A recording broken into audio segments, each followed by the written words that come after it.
सभी भगवत प्रेमियों को हमारी राधे राधे। मानव जीवन का सर्वोत्कृष्ट फल सत्संग श्री भक्तमाल कथा के माध्यम से हमें मिलने जा रहा है। श्री भक्तमाल कथा के प्रधान श्रोता हमारे श्री प्रिया प्रीतम जी हैं। उनके श्री चरणों में प्रणाम करते हुए आइए आज के भक्त चरित्र का श्रवण करें।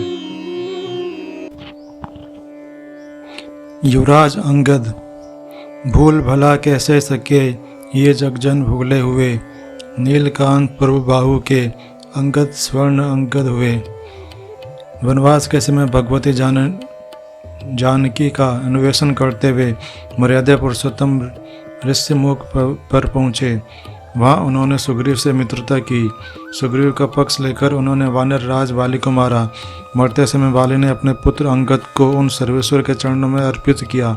बाली ने कहा, यह तनय मम सम विनय बल, कल्याण प्रद प्रभु लीजिए। गई बाह सुर नर नाह आपन, दास अंगद कीजिए। प्रभु ने अंगद को स्वीकार किया। सुग्रीव की किष्किंधा का राज्य मिला, किंतु युवराज पद बाली कुमार अंगद जी का ही रहा। अंगद ने भगवान की इस कृपा को हृदय से ग्रहण किया। श्री सीता जी को ढूंढते हुए जब वानर वीरों का दल दक्षिण समुद्र तट पर निराश होकर बैठ गया, तब अंगद जी ने अपने भाव स्पष्ट व्यक्त किए।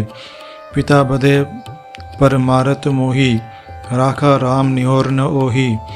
100 योजन समुद्र पार करके लंका में जाना और वहां से सकुशल लौट आना संदेह की बात थी। फिर भी युवराज राम काज के लिए लंका जाने के उद्यत हो गए थे। जाम्बवंत जी ने ही उन्हें नहीं जाने दिया। हनुमान जी लंका गए और वहाँ के समाचार ले आए। भगवान की कृपा से समुद्र पर सेतु बांधा गया। असंख्य वानरी सेना लंका के त्रिकूट पर्वत पर उतर गई। अब प्रभु ने अंगद को दूत बनाकर रावण के पास भेजा। श्री राम जी ने अंगद के विषय में वहाँ कहा है, बहुत बुझाई तुम्हें का कहूँ, परम चतुर में जानता हूँ। अंगद जी के ऐसे दैत्य कर्म को ठीक समझना चाहिए। श्री हनुमान जी रावण से मिल चुके थे। जो सामनीति जो समझाने का प्रयत्न उन्होंने किया वह असफल हो चुका था। उसी को फिर दोहराना बुद्धिमानी नहीं थी। रावण अहंकारी था, शिक्षा सुनना ही नहीं चाहता। प्रलोभन का उस पर कोई प्रभाव ही नहीं पड़ता, यह पता लग चुका था। अब तो हनुमान जी के कार्य को आगे बढ़ाना था। डांट कर भय दिखाकर ही बुद्धिहीन अहंकारी लोगों को रास्ते पर लाया जा सकता है। यदि रावण न भी माने तो उसके साहस को तोड़ देना, उसके अनुचरों को भयभीत कर देना आने वाले युद्ध के लिए बड़ा उपयोगी होगा। अंगद जी ने वही किया। रावण की राज्यसभा में उनकी तेजस्विता, उनका शौर्य अद्वितीय रहा। श्री राम सर्वेश्वर हैं, उनके सेवक की प्रतिज्ञा त्रिलोकी में कोई भंग नहीं कर सकता। यह अविचल विश्वास अंगद में था। इसी से उन्होंने रावण की सभा में प्रतिज्ञा की, जो मम चरण सकसी सठटारी, फिर ही राम सीता में हारी। इस प्रतिज्ञा का दूसरा कोई अर्थ करना अंगद के दृढ़ विश्वास को न समझना है। रावण नीतिज्ञ था। उसने अनेक प्रकार की भेद नीति से काम लिया। उसने सुझाया, बाली मेरा मित्र था। वे राम लक्ष्मण को बाली को तुम्हारे पिता को मारने वाले हैं।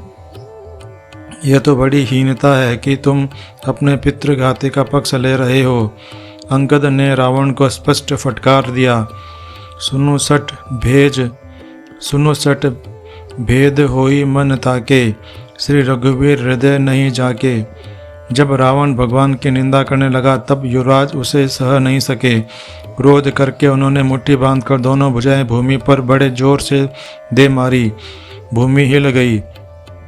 रावण गिरते गिरते बचा। उसके मुकुट पृथ्वी पर गिर पड़े। उनमें से 4 मुकुट अंगद ने उठाकर भगवान के पास फेंक दिए। इतना शौर्य दिखाकर, इतना पराक्रम प्रकट करके जब वे प्रभु के पास आए और जब उन दया ने पूछा, रावण जातु धान कुल टीका, भुजबल अतुल जासु जग लीका। तासु मुकुट तुम चारि चलाए, कहु तात कवनि विधि पाए।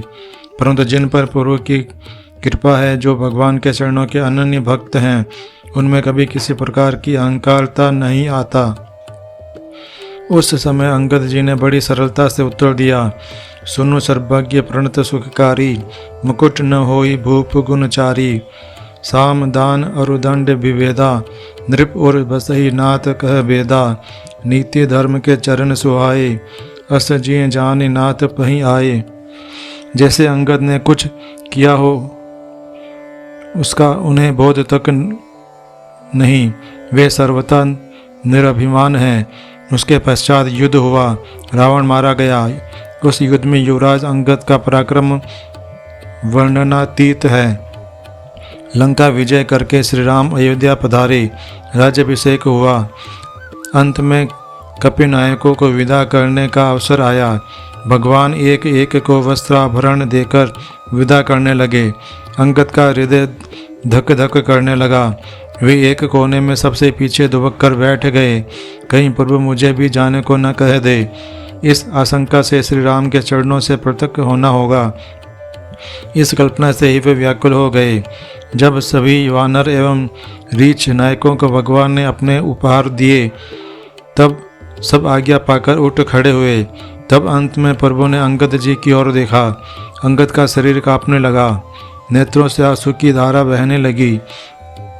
वे हाथ जोड़कर खड़े हो गए और कहने लगे, सुनो सर्वज्ञ कृपा सुख सिंधो, दीन दया कर आरत बंधो, मरती बैर नाथ मोहि बाली, गयो तुम्हारे ही कौ छे घाली, असरन सरन बिरद संभारी, मोहि जनी तजो भगत हितकारी, मोरे तुम प्रभु गुर पितु माता, जाऊं कहाँ तज पद जल जाता, तुम्हें विचारी कहूँ नर नाहा, प्रभु तजे भवन काज मम काहा, बालक ज्ञान बुद्धि बलहीना, राखव शरण जान जन दीना, नीच टहल गृह के सब करिहु, पंद कम पंकज विलो की भव तरिहु।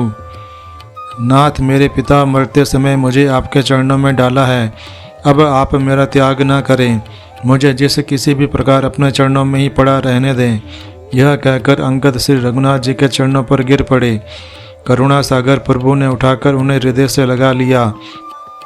अपने निजी वस्त्र, अपने आभरण और अपने कंठ की माला श्री राघव ने अंगद को पहनाई और स्वयं अंगद को पहुँचाने चले। अंगद बार बार प्रभु को दंडवत प्रणाम करते, बार बार उस कमल मुख की ओर देखते हैं, बार बार सोचते हैं, अब तो मुझे प्रभु कह दें कि अच्छा तुम यहीं रहो।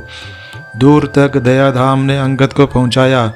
जब हनुमान जी सुग्रीव से अनुमति लेकर श्री राम के पास लौटने लगे, तब अंगद जी ने उनसे कहा, कहो दंडवत प्रभु से, तुम ही कहो कर जोरी, बार बार रघुनायक ही सुरति करायो मोरी।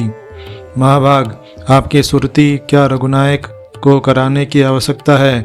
ये वे दया धाम क्या अपने ऐसे प्रेमियों को कभी भूल सकते हैं? आज के हमारे भक्त चरित्र का वर्णन इतना ही। कल हम एक नए भक्त चरित्र के साथ श्री प्रिया प्रीतम जी के समक्ष प्रस्तुत होंगे। आपको हमारी राधे राधे।